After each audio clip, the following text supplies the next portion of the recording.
Hello and welcome to Justin, who is a very senior person within cybersecurity. I've got him here today because I want to just give everybody an opportunity to hear his story and for other aspiring professionals to learn different routes and entries within cyber. So I'm going to kick this straight off. Thank you for joining me, Justin. So just tell me, how did you get into cybersecurity? So I was a retail manager for like 20 years. I suppose, even within that career, I always wanted sort of more progression and to get the next sort of level. So I was never someone that was content to kind of just stay at one level. So I suppose with retail, the way it is, it's quite an old industry. And I kind of reached a glass ceiling where I couldn't go any further and I felt a bit stuck. And, that has then an impact on, how you are as a person, how you feel about yourself and your prospects for the future. So I've always been into IT. I could, I've been able to code for a few years, but like a lot of people, I was just like a hobbyist. So a chance meeting with a friend of mine who was an IT contractor. He wasn't actually a cybersecurity contractor, he was just an IT contractor. And I kind of asked him about his job and where he saw, what were the main areas, and he sort of said it was cloud, cybersecurity, AI, that kind of thing.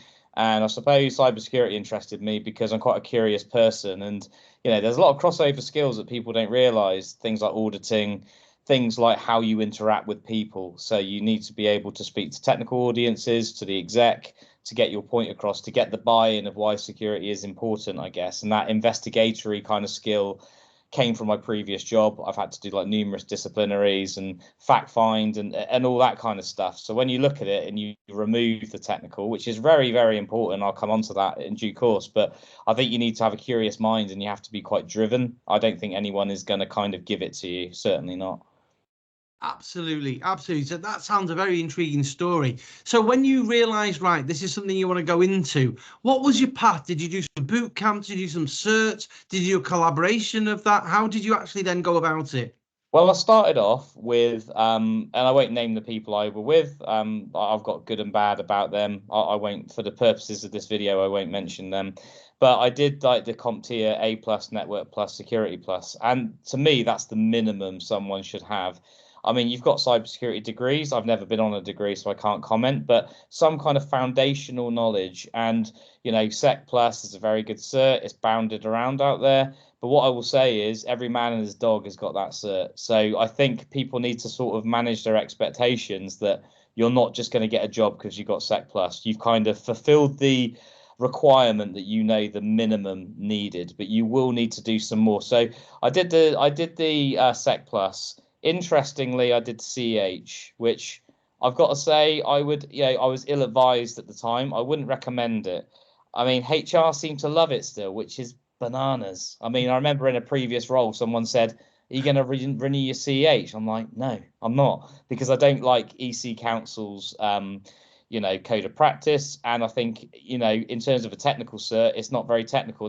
You'd be able to spend less money and get more bang for your buck. If I could do things again, I would not have taken that cert. I would have gone, I did some more certs. I did CYSA plus, which gives you good technical understanding of how to be, how to get the technical skills of the theory of how to be a SOC analyst. And I also did the EJPT, which is a red team hands-on cert, just introducing you a little bit to attacker mindset. For me, I was always going to stay blue, so I have no wish to go OSCP or any further than that. Just attacker mindset, hands-on, proving you can do the job.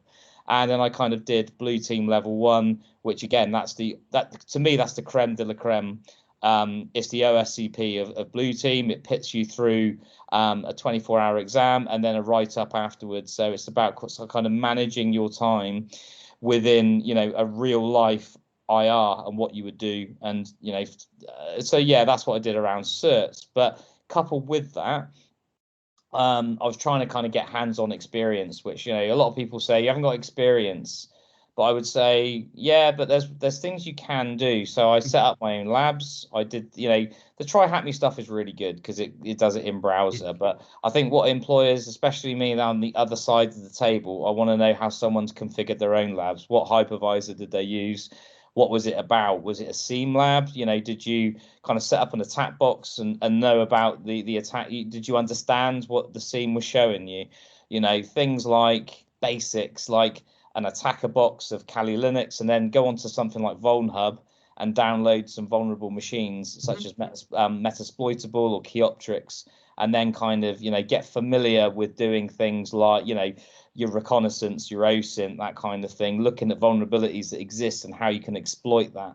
Because it may well be that, you know, I'm going that off on a tangent, there may be a pre-configured payload within in Metasploit that you can use, or you might have to get a bit more manual. Another course I'd recommend if someone wanted to go the red route would be PNPT, which is by Heath Adams, aka the Cyber Mentor. That's very, very good. So yeah, appreciate I've covered a lot there. So No, that's actually very useful, and I like the detail that you've gone down in, because I think sometimes we're very people are very blasé. They don't really, they talk, oh, you need to do certs or you need to do this, but I'm glad you've actually gone into a granular level on it. That will really help people, especially you know, considering that you're more blue team than red. And I mean, I'll be honest, I'm much more knowledgeable on the red team side because I'm much more knowledgeable on pen testing rather than SOC, defensive security. So for me, that's really good and useful. So in the future, what sort of skills and job roles do you think are going to be really out there? I mean, taking into consideration machine learning, AI, behavioral science, all these different things in different areas. What sort of job roles and skills do you think people are going to need in the future? Well, I think the low level kind of roles, such as log analysis and stuff, will go. I think AI will replace those roles. But I don't think that's just in tech. I think you need to be quite ambitious. If you're going to be the best, then you might not, you know, managerial side, that's one aspect you could go down, but it's the more things that only humans can do, such as the in-depth analysis, like threat hunting, because it just enables a bit of using the MITRE ATT&CK framework, and, you know, having a hypothesis-based threat hunt requires that human element. I don't think machines will be able to do that at the moment, at least. And the same for kind of other roles as well. You always need managers within roles. But yeah, in essence, I suppose the bottom roles will go, in my opinion. So if you're the kind of person that will just kind of think, you know, I've got into cyber, great, phew, I can take my foot off the gas. I can assure you that the person who takes the foot off their gas will be gone, because you need to be quite driven. And the thing is, I know that, you know, you see my post on LinkedIn, I can be quite outspoken and I can be a bit sort of blunt, but I say it from a position of, you know, caring about someone who wants to come into this industry. I wouldn't want to sugarcoat it. And you need to be quite driven. You know, when I say, I mean, again, I've shared my story before with other people, but there's going to be people out there that have worked harder than me, that have not worked as hard as, you know, there's different degrees of that. But I can tell you, it wasn't very easy. So I was working a day job 5 days a week as a manager, which is highly stressful anyway. It can be 12 to 16 hours a day. But I wanted it so badly because I realized that if I stay within retail, I've got no career, I've got no future. So when I was doing my experience, I worked 2 days a week in their SOC. So I was able to do that remotely. It wasn't just SOC work. They had me involved in a bit of red team. So it's a bit like social engineering, you know, looking at IAM configurations for handheld, you know, sort of shopper handsets and things, which was very useful. But also I did my certs from 9 p.m. till midnight.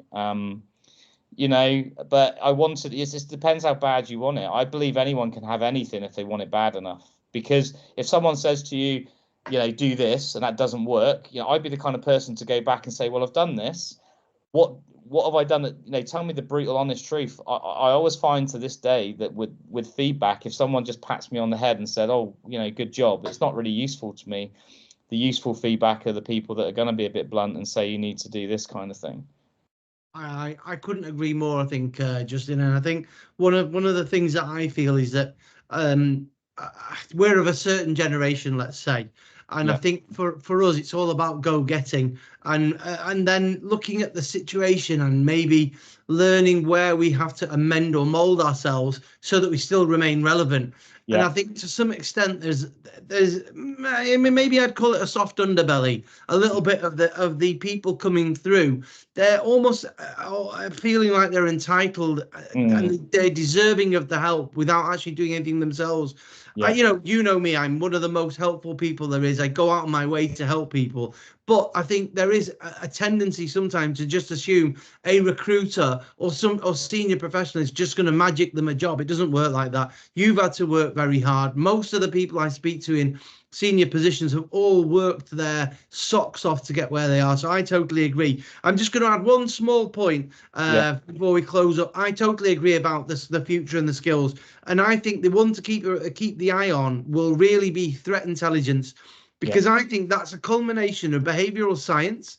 That's a research skills, ability to speak different languages so you can communicate in Russian or Mandarin or whatever where the threat actors are coming from. You can speak very fluently in their colloquialisms, not just do you speak Russian, but do you understand Russian at a level where you would be able to communicate with them on a in the sort of dark web within a forum.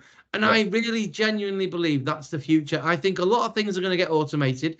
I mean, pen testing's been automated for years. Lots of pen testing's already down that route. I can see SOC going, a lot of that, like you said, the logs will eventually go down that route. It's going to be what added advantage you give as a human being, your in-depth analysis, your understanding, your research skills, your ability to understand where the threats could come from and relate it back to the bigger picture. I think that's it. So I totally concur with what you're saying. And I would like to really thank you for your time, Justin. It's been very enlightening, and I look forward to engaging with you again in the future. Cool. Yeah, no problem. No problem at all. There we go.